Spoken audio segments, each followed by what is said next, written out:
Let's look at how to perform an OTA system update.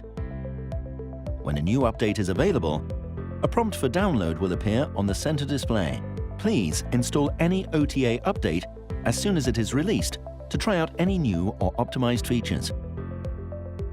The conditions must be met before downloading. You can drive your vehicle normally during downloading. If you download the OTA package when vehicle is in park, please turn on entertainment mode to make sure center display is always on.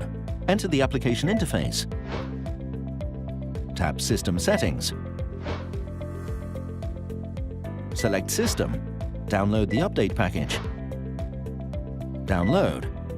Confirm download.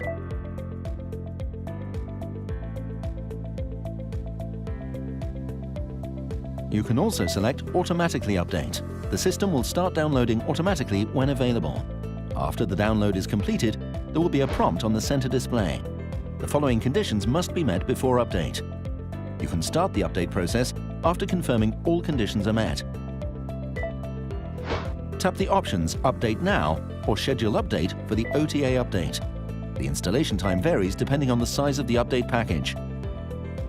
By tapping Confirm, the system will start a 2-minute countdown. Please lock the vehicle with the key fob and leave the vehicle within the 2-minute countdown, avoiding unlocking the vehicle accidentally by the Approach to Unlock function. Do not leave any people or pets in the car. Make sure that all the doors and windows are closed, as well as the lift gate and the bonnet. After the 2-minute countdown, the screen will go blank for about 6 minutes. Please don't do anything to the vehicle during this process. Do not operate the vehicle in any way during installation.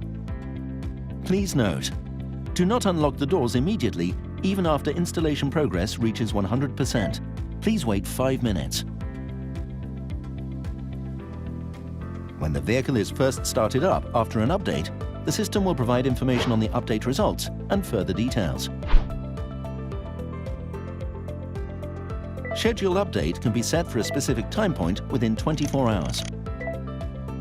The update will start automatically at the scheduled time. Press the key fob to lock the car, and then wait for the system to complete the update itself.